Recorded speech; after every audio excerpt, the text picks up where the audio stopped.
बिस्मिल्लाहिर्रहमानिर्रहीम अल्लाहुम्मा सल्ली अला आले मुहम्मद सल्लल्लाहु तआला अलैहि वसल्लम। अस्सलाम वालेकुम, वेलकम टू 365 डिग्रीज ऑन 365। ख़वातीन और हज़रात, रोज़ हमें 190 मिलियन पाउंड का सबक मिलता है।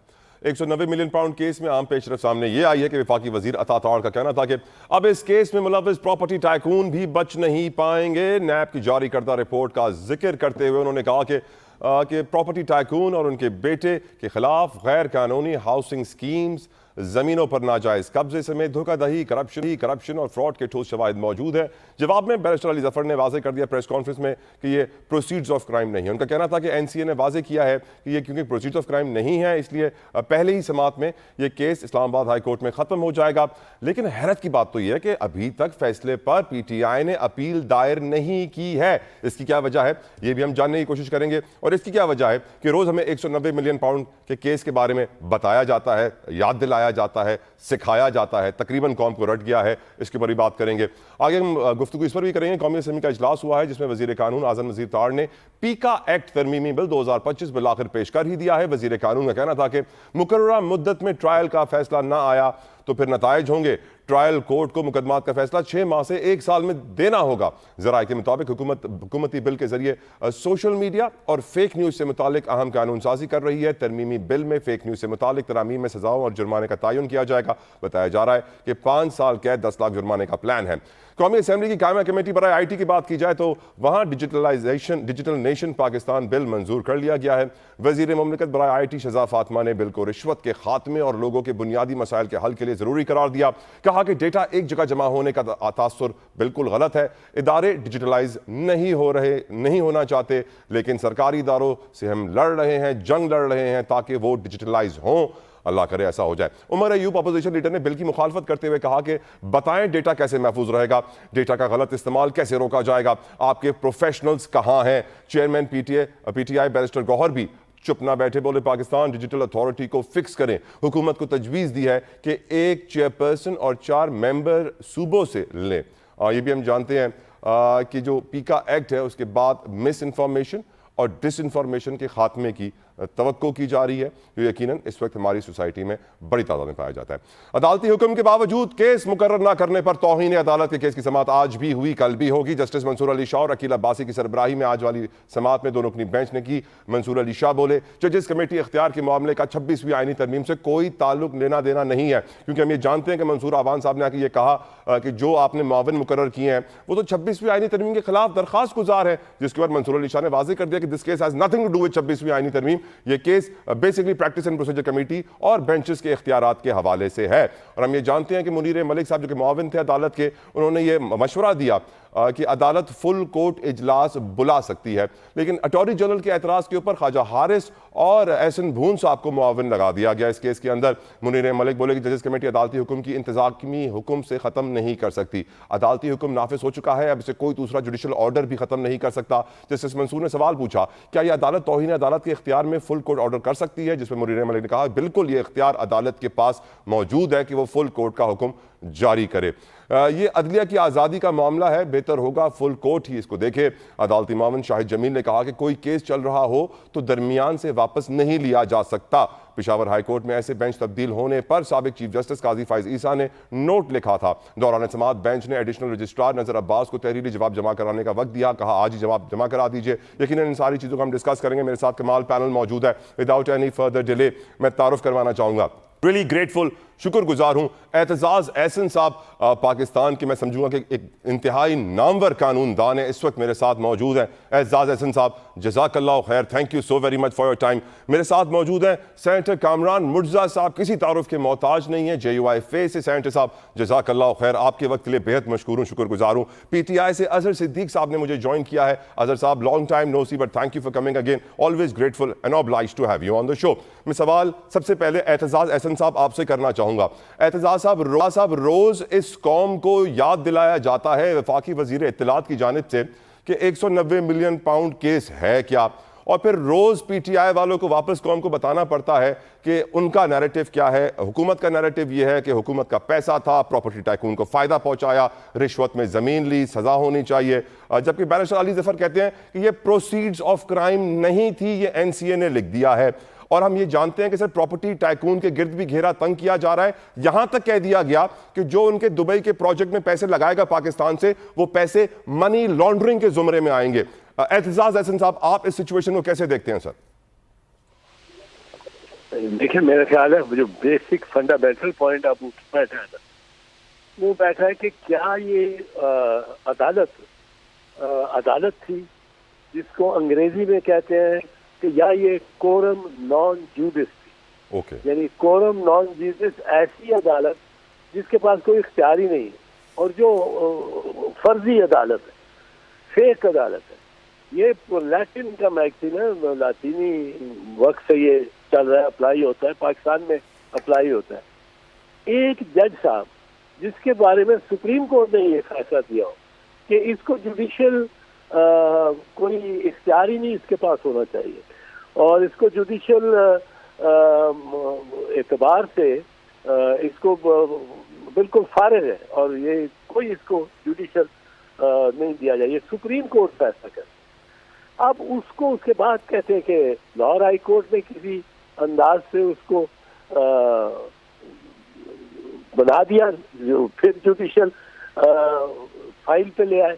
अब आपको पता है, मालूम है कि जो हमारी मुस्लिम लीग जवाब है, उन्होंने पहले जो जज अरशद था उसके साथ मिलके और वो बनाए ऑडियो विजुअल, और वो ऑडियो विजुअल चले और फिर वो ऑडियोज जो थे वो मरियम बीबी ने प्रेस को सुनाए सारे। अब उसके बाद मैंने उसी दिन कहा कि अगर तो ये जेन्युइन है तो ये कल पेश कर देगी अदालत में, ताकि अदालत उसको उनको रिलीज दे और नवाज शरीफ की बेल लाजमी है इस पे, अगर ये जेन्युइन है और पेश किए जाते। आज तक वो किसी अदालत में पेश नहीं किए गए क्योंकि वो उसका प्रोपेगेंडा बड़ा किया, पर वो बेसिकली बुनियादी तौर पे वो थे कट एंड पेस्ट जॉब थे। अब इसी तरह ये जो जज साहब है जी, इसका इख्तियार ही क्या था ट्राई करने का? मैं उससे आता हूँ 190 मिलियन पाउंड देगी, इसका इख्तियार ही कोई नहीं था। ये तो बड़ी मतलब ऐसे जजेस लगाए जाते हैं इमरान के केस में, और ये जो बेइंतहा किस्म के नामवर हूँ। अब ऐसे जजेस लगे हैं, 2 जजेस में जो उसको पहले 8 फरवरी से पहले 2 दिन पहले 30 साल की सजाएं दी गई, 32 साल की। उसमें कौन से जज थे? 2 जजेस ऐसे थे जिन्होंने केस में साइफर में और तोशा खाना में जी सुना, सारा सुनी, इस्तगासे की सारी शहादत भी सुनी और उसको शहादत को उन्होंने बाकायदा उसको रिकॉर्ड किया। फिर जब बारी आनी थी मुल्जिम की दिफा की, वो सेक्शन 342 का बयान से शुरू होती है। मुल्जिम अपना मौका पेश करता है और रद्द करता है, तरदीद करता है इस्तगासे। अब वो 342 का बयान ही नहीं दिया। एक इनिंग खेली है एक पार्टी और उस पार्टी ने 35 रन स्कोर किए T20 में और 8 ओवर में आउट हो गए। अब जब ये हो गया है तो उसके बाद सीटी बजा के अंपायर ने कहा ये पार्टी जीत गई, दूसरे का कोई हक ही नहीं खेलने का, उसका जवाब देने का। तो एक ये इस किस्म के तो जजेस इन्होंने लगाए, इनको तो हथकड़ियां लगनी चाहिए जज। एतजाज साहब, रोज कॉम को 190 मिलियन पाउंड का सबक क्यों पढ़ाया जाता है सर?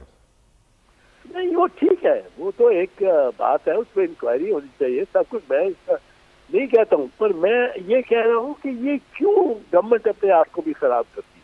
अगर इनका केस इतना दुरुस्त है, सही है, तो ये क्यों चाहते हैं कि अपने घर के लोग लगे हों अदालत पे भी? एक जज जिसको आपने जिसने सजा दी, उस सजा देते ही उसको ये था कि अब दिफा शुरू हो गया तो पता नहीं सफाई में कितनी देर लग जाए।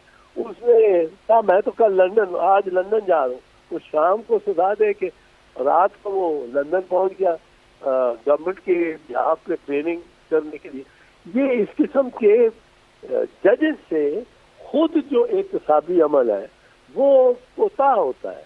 बिल्कुल ठीक। एहतसाब साहब, अलाउ मी, कामरान मुर्जा साहब भी मेरे साथ हैं, आप भी प्लीज मेरे साथ रहिएगा, मैं उनको भी शामिल गुफ्तगू करना चाहता हूँ, अजहर सिद्दीक साहब को भी करना चाहता हूँ। कामरान मुर्जा साहब, पहले आपकी तरफ 190 मिलियन पाउंड केस, गवर्नमेंट का बयानिया कि हुकूमत का पैसा था, सुप्रीम कोर्ट के अकाउंट में चला गया, जो प्रोसीड क्राइम की प्रोसीड्स हैं, जबकि पीटीआई बैरिस्टर अली जफर ने आज ये क्लैरिफाई किया है कि एनसीए ने लिख दिया है क्लियरली कि प्रोसीड्स ऑफ क्राइम नहीं है और ये पैसा सुप्रीम कोर्ट के अकाउंट में ही जाना चाहिए था। ये मुआहदा तय हो गया था प्रॉपर्टी टाइकून के बेटे और एनसीए के दरमियान। और रोज कामरान मुर्जा साहब ये केस आके हमारे वजीर इत्तलात कौम को समझाते हैं, फिर पीटीआई वाले अपना बयानिया नैरेटिव रखते हैं।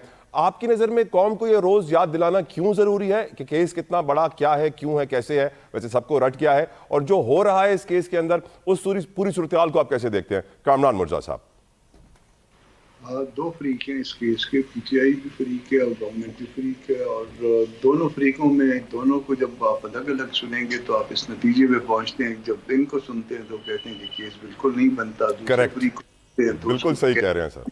केस जो है, तो मेरा ख्याल है कि इसको कोर्ट में डिसाइड, कोर्ट को जो जिसका ये हक है फैसला करने का, उसको डिसाइड करने दिया जाए।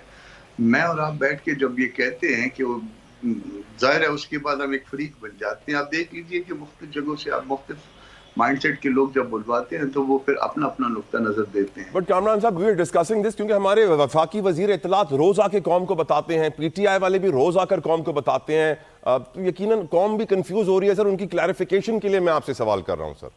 क्लैरिफिकेशन हो जाएगी अगले चंद महीनों में। अपील फाइल होनी है, अपील 1-2 दिन में फाइल हो जाएगी। उसके बाद जो है ना वो देखते हैं कि फास्ट ट्रैक पे आती है या फिर नॉर्मल ट्रैक पे। नॉर्मल ट्रैक पे हुई तो फिर थोड़ी सी संजीदगी पैदा हो जाएगी इस मामले में, क्योंकि नॉर्मल ट्रैक में तो फिर उनको अपने जो उस तरह के केसेस हैं उस लाइन में लगना पड़ेगा। सस्पेंशन इमीडिएटली नहीं होगी, कानून यही कहता है, और वो अपनी बारी पे आएंगे। अब वो अगर बारी से निकालेंगे तो फिर भी शोर मचेगा, दूसरी तरफ शोर मचेगा कि जी ये केस इसमें क्या खास बात है, ये दूसरे फास्ट ट्रैक पे आ गया। तो ये पाकिस्तान में होता है कि जब आदमी, जब उसकी मुश्किलात हल होनी होती हैं वो फास्ट ट्रैक पे आ जाते हैं केस, जब मुश्किलात। और कामरान मुर्जा साहब, जब भी एजाज एहसन साहब ने कहा कि जब भी इमरान खान का केस होता है तो ऐसा चुन के जज लगाया जाता है, आप अग्री करेंगे इस नजरिए से सर? देखिए, जजों के अगेंस्ट मैं तो कमजोर आदमी हूँ, मैं इस तरह की तबसरे नहीं करता कि जजेस चुन के लगाए जाते हैं। मैं जब हम जिनके सामने पेश होते हैं तो फिर जो है, जब हम पेश होते हैं तो फिर उस एहतराम के जो है वो एक बनता है, अनलेस के कोई हमारी जाती नॉलेज हो। जब जाती नॉलेज में नहीं है तो मैं किसी के ऊपर इस तरह से उंगली नहीं उठा। वैसे वो कादिर मंदोखेल साहब भी सर मेरे शो में बार बार कहते थे कि जज वही बनता है जिसकी लॉबी होती है, पर्ची होती है। चपड़ासी के 3 इंटरव्यू होते हैं, जजेस के लिए इतने इंटरव्यूज नहीं होते हैं, उनका नजरिया। I will come back to you Kamran साहब। अजहर सिद्दीक साहब, आपने अभी तक सजा के खिलाफ अपील दायर नहीं की है, जबकि आपकी टीम तो हमेशा कहती है कि बस एक ही समाअत या मुश्किल से 2 समाअतें चलेंगी और फिर सजा मुअत्तल हो जाएगी। व्हाई इज दैट अजहर साहब? बहुत शुक्रिया। देखिए, 2 चीजें तो मैं आपके सामने रख दूं। पहली तो बात है कि ये 190 मिलियन पाउंड केस नहीं है, 171 मिलियन पाउंड है। और बहैसियत वकील मलिक रियाज एक प्राइवेट प्रॉपर्टी डेवलपर है, उन्होंने उनके खिलाफ कोई मनी लॉन्ड्रिंग का केस पाकिस्तान में नहीं, कोई करप्शन का, ये मैं 190 मिलियन के कॉन्टेक्स्ट में बात कर रहा हूँ। तो there is no predicate offence जो अलैज करे कि जनाब ये पैसा जो है ये करप्शन या करप्ट प्रैक्टिसेस का है। और मुझे तो कराची का भी पता है, 5 लाख रुपया एकड़ जमीन जो 8 करोड़ एकड़ सुप्रीम कोर्ट ने असेस कर दी अपने इख्तियार से तजावुज करते हुए। आज का दौर होता, देखते हैं ये किस तरह ये सारी बातों को जस्टिफाई करते। लेकिन चलें छोड़ें इस बात को। भाई एक आपस में प्रॉपर्टी डीलर का, मलिक रियाज साहब का फ्रेमवर्क एग्रीमेंट हुआ नेशनल क्राइम एजेंसी के साथ। हुआ ये, असल जो कहानी वो ये है कि नवाज शरीफ के बेटे ने 1 हाइड पार्क बेची मलिक रियाज साहब को दुगनी कीमत पे। अब जो दुगनी कीमतें बिकी तो मार्केट प्राइसें कम थी, तो पूछा गया क्यों बेचा ज्यादा। तो मलिक रियाज साहब के प्रॉपर्टी आए, वो पैसा पाकिस्तान से गया था, और यहाँ जब पाकिस्तान से पूछा गया तो उन्होंने कहा मनी लॉन्ड्रिंग का तो केस कोई नहीं चल रहा है मलिक रियाज के खिलाफ, या नहीं, जो कि नवाज शरीफ का बेटा था। इन्होंने सारे केस को खत्म कर दिया, बनता भी नहीं था केस, बहरहाल वो केस खत्म हो गया। अब बात बड़ी सीरियस ही है कि जज साहब वो जो है, हमने जो सीखा है ना नैब के कवानीन में, नैब के केसेस जो करते हैं 3 तरह के जो हम शक्लें देखते हैं, कहते हैं वॉलंटरी रिटर्न। एक बंदा जब खुद पैसे वापस दे दे तो केस खत्म, या प्ली बार्गेन कर लेता है। तीसरा ये है कि सजा होती है, और सजा जब होती है जितना पैसा करप्शन होती है ना, वो करप्शन का पैसा वापस दिया जाता है। इस केस में सजा हुई 14 साल मैक्सिमम। किस बात के ऊपर? इस बात के ऊपर जनाब करप्शन है। करप्शन में कोई 1 रुपया का फायदा लिया हो इमरान खान ने, नई तरमीम के कॉन्टेक्स्ट में बात कर रहा हूं। तो ये जो बेवकूफ बनाने वाली बातें हैं ना, और अगली दूसरी जो बात है, बिल्कुल 26वीं आईनी तरमीम हैंडपिक जजेस लाने के लिए की गई थी। अब 26वीं आईनी तरमीम के जरिए क्या हो रहा है? जुडिशल कमीशन जो है वो तो हुकूमती इख्तिदार के पास चला गया है। उन्होंने जज तैनात करने हैं, उसमें सुप्रीम कोर्ट के जज का रोल ही कोई नहीं। एक वोट है, वो नहीं 5 वोट है उनके, उनमें से 1 वोट तो अब इनका आईनी बेंच का जो सरबराह है वो तो गवर्नमेंट के साथ है, वो तो वोट हमेशा उधर ही डालते हैं। हमने चीफ जस्टिस की तैनाती में भी देख लिया और जजेस की तैनाती के कॉन्टेक्स्ट में भी देख लिया। तो ये जो कहना कि अपना जजेस नहीं, बिल्कुल। और जो 26वीं तरमीम का बड़ी बातें करते थे कि जनाब पता नहीं दूध की नहरें बह जाएंगी, कौन सी दूध की नहरें बैठी बनी है, वो अभी हम देख रहे हैं। हमें सारा कुछ समझ में आ रहा है। इस मुल्क की तबाही और बर्बादी में 26वीं आईनी तरमीम में जिसने रोल प्ले किया है, कल ये कौम से माफी जरूर मांगेगा। इसी तरह 190 मिलियन पाउंड के केस में अपने ना इस्लामाबाद हाईकोर्ट में आ रहा है, लेकिन वो जो अब टाइमिंग देखे ना, तोशाखाना का केस है कंडीशनल जज के पास, जो भी कल का आया है उसके सामने लगा दिया है। आप इमेजिन करें, वो अपना जस्टिस मियां गुल हसन औरंगजेब साहब केस सुन रहे हैं, ये मैं जो बात कह रहा हूँ ऐसे नहीं कह रहा, भी उनके पास क्यों लगाया? फिर उसके बाद जो अभी 190 मिलियन पाउंड का केस है, वो भी एक खास डीबी के पास चलेगा। यार खुदारा, ये सिलेक्टिव इंसाफ को छोड़, यानी आप कह रहे हैं कि जो एतजाज एहसन साहब कह रहे हैं वो दुरुस्त फरमा रहे हैं कि आप इमरान खान के केसेस के लिए खास जजेस लगाए जाते हैं। बिल्कुल। तो फिर एक मेरा छोटा सवाल है, आपकी नजर में अजहर साहब इमरान खान जेल से कब बाहर आएंगे? 2032 से पहले या बाद? देखिए मैं बताऊं आपको, अब इमरान खान के खिलाफ केसेस कौन से? साइफर था नहीं, अपना ये 190 मिलियन पाउंड है, काबीना का फैसला वो सामने नहीं है, सजाएं हमने ऐसे दे दी हैं। आपको पता है 4 केसों में सजाएं हुई थी, 2 में बरियत होगी, साइफर और इद्दत में। तोशाखाना 1 तोशाखाना 2 में सस्पेंशन हो चुकी हुई है।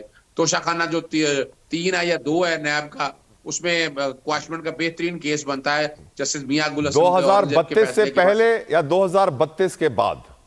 छोटा जवाब। ना मैं तो इसी साल के अंदर देख रहा हूं। इसी साल। एतजाज एहसन साहब से पूछता हूं, एतजाज एहसन साहब, एतजाज साहब से पूछने दें प्लीज अजहर भाई। एतजाज एहसन साहब, आपकी नजर में इमरान खान साहब जेल से कब बाहर आएंगे? 2032 से पहले या 2032 के बाद? देखो, पहली बात यह है, चला मैं तो ये बार बार कहता हूँ कि पाकिस्तान में माजी के अलावा कोई पेशीन गोई नहीं की जा सकती। You can predict nothing but the past. Unpredictable. ये हमें नहीं पता वो अगले हफ्ते ऐसे टर्न ऑफ इवेंट हो कि अगले हफ्ते बाहर आ जाए। ये नहीं पता कि वो 15 साल या 14 साल जो सजा है वो उधर काटे वहाँ, तो फिर तो वो किसी और सूरत में ही निकलेगा वहाँ से। पर ये नहीं कोई कह सकता। पाकिस्तान में हर वक्त सिचुएशन फ्लूइड होती है, और ये हमारी अदम इस्तेकाम की वजह है। बाकी ये चीज मैं कह दूं, मैं अपने भाई मुर्तजा से, कामरान मुर्तजा साहब, जी इख्तलाफ करता हूँ कि ये मुमकिन है कि पहली पेशी पे उनकी सस्पेंशन हो जाए। उसकी वजह यह है कि ये right of appeal, first appeal एक रिव्यू होता है उसी जजमेंट का, और ये एज ऑफ राइट होती है। मेरा हक है कि मेरी अपील, पहली अपील सुनी जाए, मुफस्सल सुनी जाए।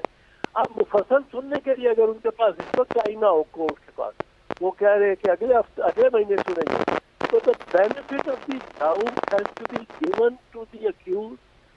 Benefit of the doubt has to be given to the accused. Ejaz sahab, sorry to interrupt, I have to take a break. Break से वापस आके जो बेंचों के इख्तियारात के ऊपर तक की कार्रवाई हो रही है और जो नया कानून बनाया जा रहा है पीका एक्ट के हवाले से, उसमें तरमीम के लिए बिल पेश किया गया है, इस पर दोनों इशूज के ऊपर आपसे बात करनी है after this break. We will stay with us, will be right back. Benches के इख्तियारात के हवाले से तौहीन अदालत केस की समाअत हुई आज, और आज अटॉर्नी जनरल मंसूर अवान पेश हुए। अदालत से कहा कि आपने जिनको मुआविन बनाया है ये तो सही नहीं है, तो 26वीं आईनी तरमीम के खिलाफ दरखास्त गुजार हैं। जैसे मंसूर अली शाह साहब ने अटॉर्नी जनरल को बताया कि हम जो केस सुन रहे हैं इसका तो 26वीं आईनी तरमीम से कोई ताल्लुक ही नहीं है, ये तो बेंचेस के इख्तियारात, प्रैक्टिस एंड प्रोसीजर कमेटी से ताल्लुक है इसका। जिसके बाद मंसूर अवान की गुजारिश के ऊपर 2 और मुआविनीन को रख लिया गया अदालत ने, जो कि यकीनन हुकूमत के वकला में से हैं, ख्वाजा हारिस साहब, एहसन बून साहब।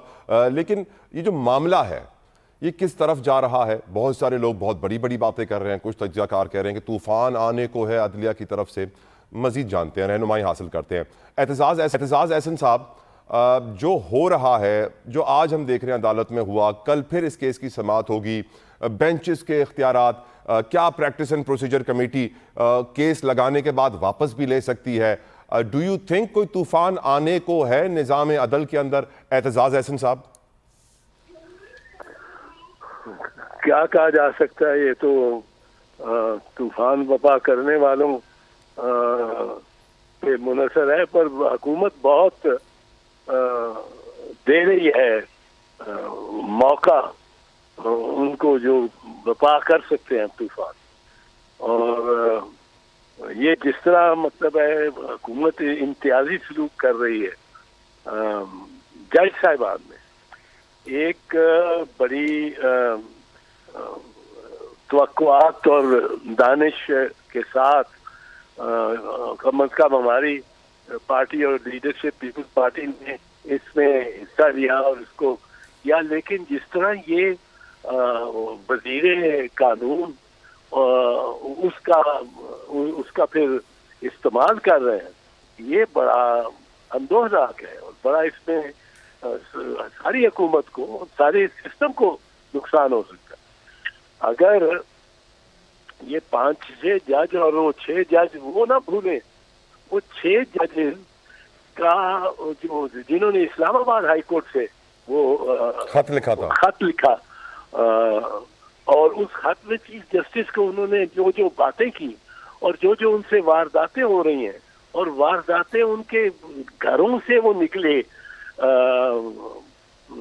ये आलात जिनसे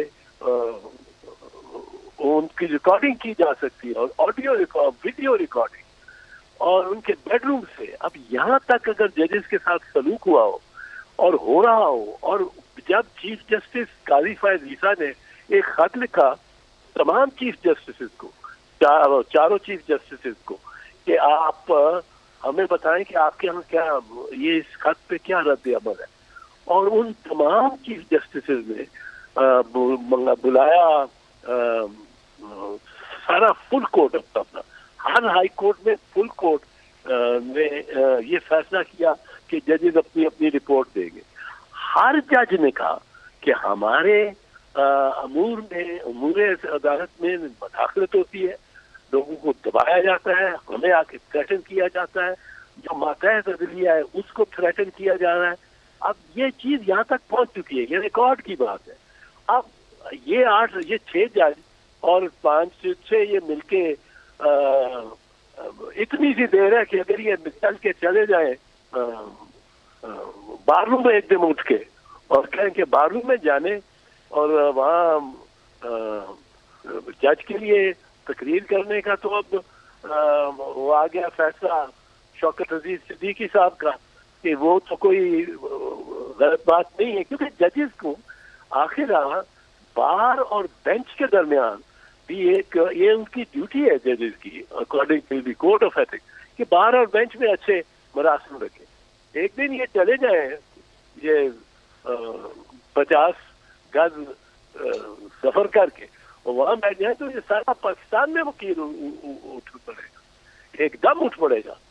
पर अब ये मौका दे रही है, इसमें मैं कहता हूँ ये आजम रशीद तारर साहब और अटॉर्नी जनरल साहब, इनको समझाना चाहिए कि आपको जजेस ऐसे लगाने चाहिए, खासकर जिस सेंसिटिव केसेस हो, अपने मुखालिफ का केस हो, तो आप ऐसे जजेस लगाएं जो कि इंसाफ भी दे और नजर भी आए कि इंसाफ दे रहे। अब आपने शहीद भुट्टो का केस देखा, उसमें जजेस कौन थे? मौलवी मुश्ताक साहब और अनवार साहब, जो दोनों को सुपरसीड किया था परवेज शहीद भुट्टो ने, और मुनासिब नहीं समझा था कि वो चीफ जस्टिस लगे, तो उनको एक बुग़्ज़ था।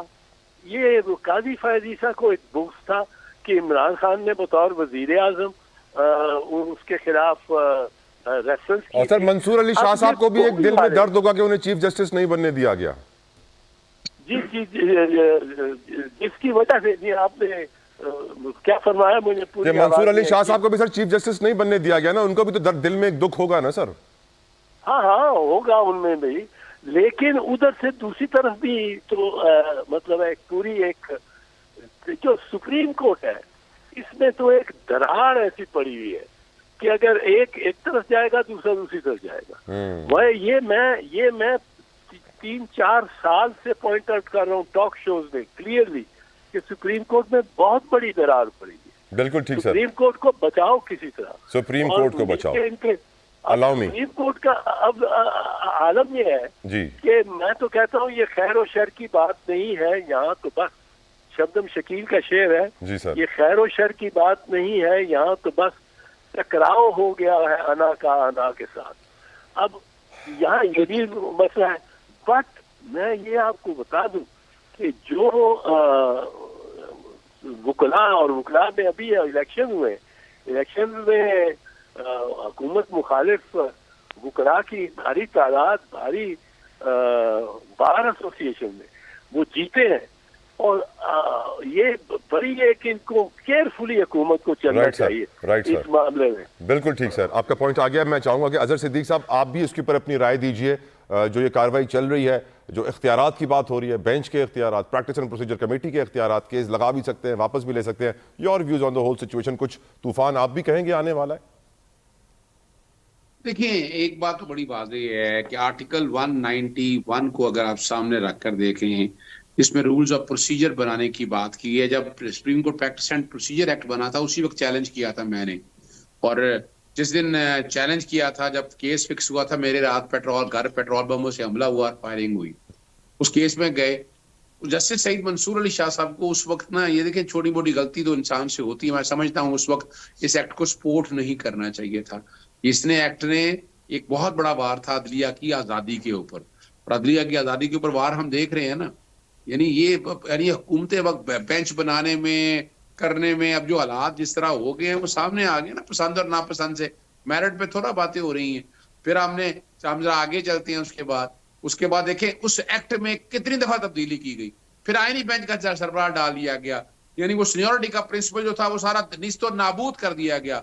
जो जिनके सीनियोरिटी, हम तो चाह रहे थे कि जो कुछ प्रोसीजर चल रहे हैं सीनियोरिटी के मुताबिक चले, लेकिन हम देख रहे हैं कि हालात किसी और सिमत की तरफ चल रहे हैं। बड़ी ज्यादती हुई है। अल जहाद ट्रस्ट केस के लिए, अदलिया की आजादी के लिए बड़ी लंबी जदोजहद थी हमारी, जिसमें मैं एग्जेक्टिव को बिल्कुल, अब तो आपने एग्जेक्टिव के जेर नगू कर दी है, आपने मुलाजम कर दी है हमारी अदालतें एग्जेक्टिव के पास, कि एग्जेक्टिव सारा रोल प्ले करेंगे। और इसके लिए देखिए अब क्या हुआ गया था, आप सिर्फ उसका सबूत देख लें कि जस्टिस सईद मंसूर अली शाह, जब एक जुरिस्डिक्शनल इशू हो, यानी मिसाल के तौर पर दहशतगर्दी की कोर्ट के अंदर या आम अदालत के अंदर, क्या वो कहे नहीं दहशतगर्दी के कोर्ट ने सुनना है या दहशतगर्दी के आम कोर्ट ने सुनना है, तो वो अदालत के सामने जुरिस्डिक्शन का पॉइंट उठाया जाता है, वो अदालत ट्रांसफर कर देती है। तो ये सवाल तो कस्टम एक्ट के अंदर डाला उन्होंने कहा केस फिक्स हो गया है, ये तय कर दें, और वो कोर्ट तय कर सकती है। ये कहना कि मुझे एक जुमले में बताएं, एंड गेम क्या है सर इस सिचुएशन की? एंड गेम क्या होगी सिचुएशन? जल्दी से बताएं, ब्रेक पे जाना है। आपको मैं एक बात बता दूं, अदलिया की तबाही और बर्बादी हो रही है, और हम वकला इसमें बराबर के शरीक हैं। 26वीं आईनी तरमीम बनाने वाले बराबर के शरीक हैं। दोनों मेरे मेहमान कह रहे हैं कि अदलिया की तबाही हो रही है, सुप्रीम कोर्ट को बचाना है। यकीनन पूरी कौम की दुआएं हैं कि अदलिया बच जाए, सुप्रीम कोर्ट बच जाए, ऐसा ही हो। एक ब्रेक मुझे लेनी है, ब्रेक के बाद वापस आएंगे, डिस्कशन को आगे बढ़ाएंगे। Will be right back.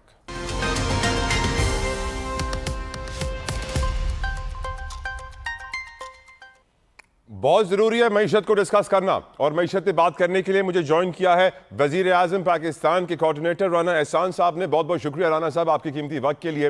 Rana साहब, मैं जानता हूं कि आप फाइनेंस पे और इकोनॉमी पे बड़ी गहरी नज़र रखते हैं, इसलिए मैं आपसे थोड़ी सी अंडरस्टैंडिंग चाहता हूँ। सर, आज हमारे वज़ीर ख़जाना वर्ल्ड इकनॉमिक फोरम में ये कहते हैं कि हम कर्ज़ों का बोझ उस वक्त तक नहीं ख़त्म कर पाएंगे जब तक हम अपने घर को सही नहीं कर लेते, और घर के अंदर हम जानते हैं कि सबसे बड़ा प्रॉब्लम करप्शन का है, और मुझे याद नहीं पड़ता सर करप्शन के ऊपर किसी को बड़ी सज़ा मिली हो। सर, हमारे वज़ीर ख़जाना कहते हैं कि हमारा करंट अकाउंट डेफिसिट और हमारा फिस्कल डेफिसिट बड़ा प्रॉब्लम है, और हुकूमत अखराजात कम करना चाहती है, लेकिन हम ये जानते हैं कि आज भी हमारे ऐवान की तनख्वाहों में 200% इजाफे के लिए प्लान तैयार है।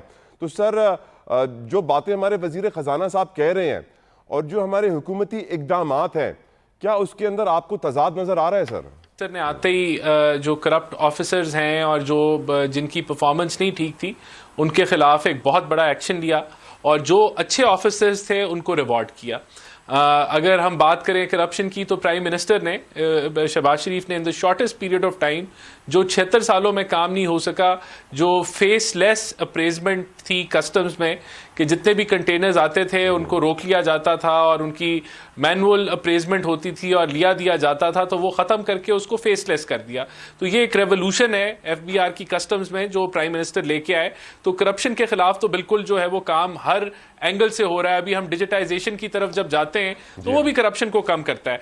अब जो फाइनेंस मिनिस्टर साहब ने बात की कि हम जो है वो खर्चे अपने कम करेंगे, तो राइट साइजिंग जो है वो आपके सामने है। पीडब्ल्यूडी को ख़त्म कर दिया गया है। अभी कैबिनेट ने अप्रूवल दे दिया है कि जो सिविल एविएशन की मिनिस्ट्री है उसको डिफेंस के साथ मर्ज कर दिया जाए, नारकोटिक्स की मिनिस्ट्री को ख़त्म किया जाए। फिर राइट साइजिंग में 400 अदारों को जो है वो कट टू साइज किया जा रहा है, जो डिवॉल्व हो चुके हैं सब्जेक्ट्स और नहीं अभी भी चल रहे हैं अदारे, उनको ख़त्म किया जा रहा है। तो ये this is already a plan in action और ये बहुत सारी चीज़ों के ऊपर काम शुरू है, कुछ चीज़ें हो भी गई हैं। आगे हमारा प्राइवेट तनख्वाहों में इजाफा सर, देखिए तनख्वाहों में इजाफा तो इट इज़ ऑब्वियसली अगर पार्लियामेंटेरियंस की तनख्वाहें जो हैं ना उनको 10% रेज मिलता है सालाना जिस तरह बाकी लोगों को मिलता है, और अगर वो तनख्वाहें जो हैं रिवाइज नहीं हुई पिछले काफ़ी सालों के अंदर और एक रिवीजन होने जा रही है, तो इसका कोई इतना वो देखें आखिर पार्लियामेंटेरियंस ने भी अपना घर चलाना होता है। और ये अजम्पशन के पार्लियामेंटेरियंस शायद अरबों या करोड़ों पति हैं, बिल्कुल गलत है। मिडिल क्लास के भी पार्लियामेंटेरियंस होते हैं, तो उनको अगर आप पहले नहीं कोई इंक्रीमेंट मिला और अब आप उनको मार्केट के हिसाब से कोई रिविजन कर रहे हैं इन्फ्लेशन के हिसाब से, तो मेरे ख्याल से इसके ऊपर तनकीद इतनी बनती नहीं है। सर ये मुझे बताइएगा प्लीज, एफबीआर ने अपना टैक्स टारगेट मिस किया है बाय 356 बिलियन रुपीज, 350 अरब रुपए कम जमा किया है। और कमाल बात ये थी कि सर एफबीआर के एम्प्लॉयज़ को 1010 नई गाड़ियां भी दी जा रही थी, जिसका ऑर्डर भी हो गया है। 6 अरब रुपए की गाड़ियां हैं, 50 करोड़ की एडवांस पेमेंट हो गई है। मैं शुक्रिया अदा करूंगा सेनेट की कमेटी का, सलीम मांडीवाला साहब का, फैसल वाडा साहब का, कि जिन्होंने आज कमेटी में शोर मचाया और ये कहा कि ये खरीदारी को रोका जाए। खांचे वाला कॉन्ट्रैक्ट किया गया, फैसल वाडा साहब कहते हैं। मांडी वाला साहब कहते हैं कि अगर इनके पास गाड़ियां नहीं थी तो पहले क्या साइकिल पे जाते थे ये लोग टैक्स कलेक्शन के लिए और रिकवरीज के लिए। तो सर डोंट यू थिंक कि अगर हुकूमत कॉस्ट कटिंग कर रही है, राइट साइजिंग कर रही है, तो इस तरह गाड़ियां तो ना बांटे सर?